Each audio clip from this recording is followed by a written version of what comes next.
जय जगन्नाथ मो दिवाकर दास आपण मानक प्रणाम करछि। दुखीर दुख एबे दूर करिवो चाउल।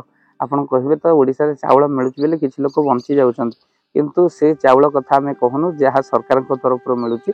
बरम चाउल को आपण किभली भाबरे प्रतिकार कले चाउल द्वारा आपणकर दुख आ दारिद्रता मध्ये दूर होई जिवो। से संपूर्ण रूपे आपण माने वीडियो को देखिले जानि परिबे चाउलर प्रतिकार आपण करि परिबे घरे। आ दुखीर दुख को दूर करिवो, दारिद्रता दूर करिवो।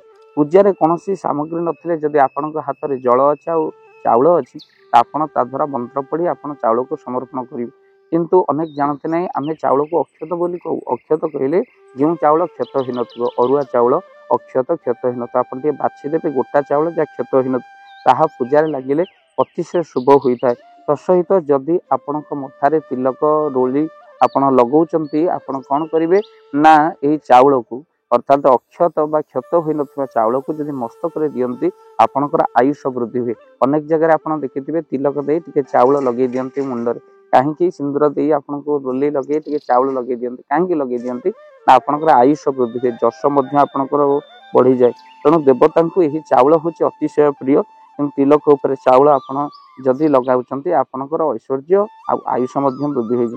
किसी अरुआ चाउल को आप नियंतु, प्रतिकार कौन करेंगे आपण दारिद्रता दूर पर मन रखि था। किसी अरुआ चाउल को आप सोमवार दिन नियंतु, आउ से अक्षत होगा दरकार बा क्षतहीन थो जो चाउल बाछी दिंतु गोटा गोटा करी से चाउल को दुई दुईटी आप शिवलिंग उपर ओम नमः शिवाय ये मंत्र को पाठ कर चढ़ई पारे। जदि आपणकर से सुविधा नहीं आप शिव मंदिर डायरेक्ट चढ़ई पारुना नना को कहे चाउल नहीं जाए अक्षत चाउल बाछी ताको सोमवार दिन 108 थर ओम नमः शिवाय ओम नमः नना को दक्षिणा देवे ओम नमः शिवाय आपण ना से चाउल को दी दीटा अल्प अल्प चढ़। आ भक्तबंधु किसी अरुआ चाउल जदि आप सोमवार केतोटी सोमवार करेंगे मात्र 5टी सोमवार आप करूँ जहाँ मन चिंता करेंगे ताहा पूर्ण निहाती हम। एमतीक विवाह समस्या अनेक रही, तेणु विवाह समस्या दूर करने 5टी सोमवार कर दियंतु, देखिए आपणकर गुरुशुद्धि रविशुद्धि अति पड़ज। बहुत झीर हो पुअर हो आप निहाती भाव में यहाँ करूँ चाउल बाछी दिंतु अरुआ चाउल सोमवार को सोमवार आपण 5टी सोमवार आपण करूँ से दिन आप आमिष खाइबे ना। आउ पिला माँ बापा करेंगे आउ पिला कहे से आमिष खाइबेनि मद्यपान करेंगे जहाद्वारा पूजार आपन फल मिल। शिवों सहित माँ पार्वती दर्शन सोमवार दिन निहाती भाव करूँ। जो मान बह अनुष्ठित हो पाना झील हो बा पुओ से कौन करेंगे ये चाउल को नहीं शिवों मस्तक चढ़ेबे 108 थर नना द्वारा चढ़े दक्षिणा दे पारे। ओम नमः शिवाय ये चाउल नजर रखिए भांगी नथिबा दरकार, कारण आगुरी ये चाउल को बाछीदेवे।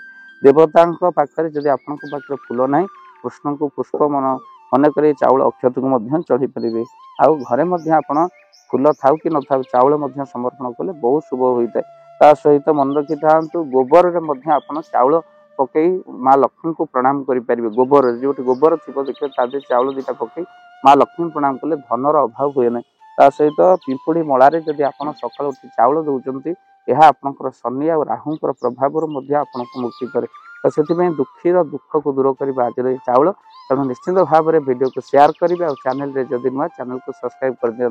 भाव दिवाकर आपण मान चैनल आपण मैंने निहाती भाव में ये चैनल सदस्य जड़े जड़े तो आप देखुं कि सब्सक्राइब करना क्या प्रत्येक इंपोर्टाट वीडियो आप पाखे पहुँच पाना। पूर्व वीडियो बहुत इंपोर्टाट थी आप देखिए 12 वर्ष रु 24 वर्ष पाई जरूरी वीडियोटे पिला माने अमन से जाउछंती पाठ पढ़ुना मोबाइल धरुचंती आउ से माने कौन करछंती ना कुसंग होउचंती मद्यपान भी जन जन पिला कलेनी पाठ पढ़िबा समय लव रे पढ़िलेनी से माने।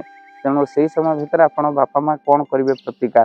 तेणु आप पूर्व वीडियो भाव दिवाकर चैनल को जाए देखु 12 रु 24 वर्ष बयस पिला जरूरी वीडियो पड़ी गोटे देखीदेव। आप निश्चित भाव में ग्रह नक्षत्र प्रभाव प्रतिकार कर आपण जीवन सुधरी गले आम वीडियो बनवा सार्थक हो।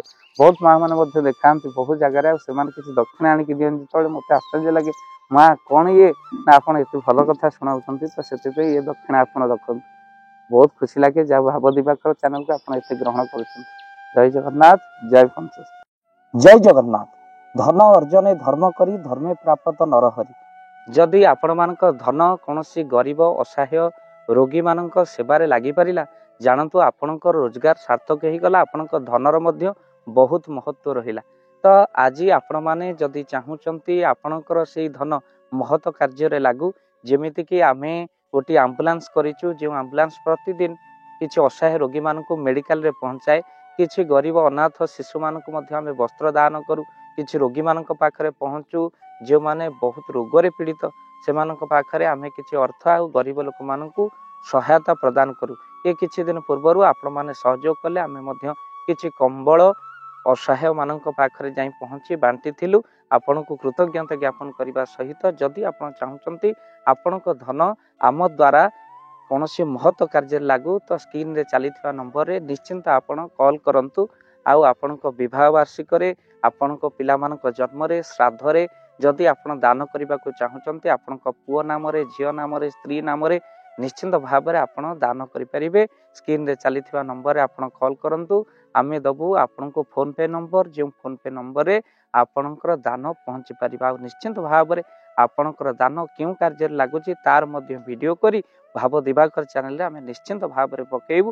ଆପଣ ଦେଖି ନିଶ୍ଚିନ୍ତ ଖୁସି ହେବେ। ତ ଆପଣଙ୍କ ପୁଅ ଝିଅ ବିବାହ ବାର୍ଷିକ ଜନ୍ମଦିନରେ ଯଦି ଆପଣ ଚାହୁଁଛନ୍ତି ଆପଣଙ୍କର ଦାନ ମହତ କାର୍ଯ୍ୟରେ ଲାଗୁ ତ ସେଇ ଶୁଭ ଦିନ ମାନଙ୍କରେ ଆପଣ କଲ୍ କରି ଆମକୁ ଫୋନ୍ ପେ ନମ୍ବର ମାଗିପାରିବେ। ଆଉ ଆମ୍ଭେମାନେ ଆପଣଙ୍କୁ ଫୋନ୍ ପେ ନମ୍ବର ଦେବୁ, ଯେଉଁ ନମ୍ବରରେ ଆପଣ ସହଯୋଗ ରାଶି ପଠାଇ ପାରିବେ। ନିଶ୍ଚିନ୍ତ ଭାବରେ ଆପଣଙ୍କର ଧନର ସାର୍ଥକତା ହେବ।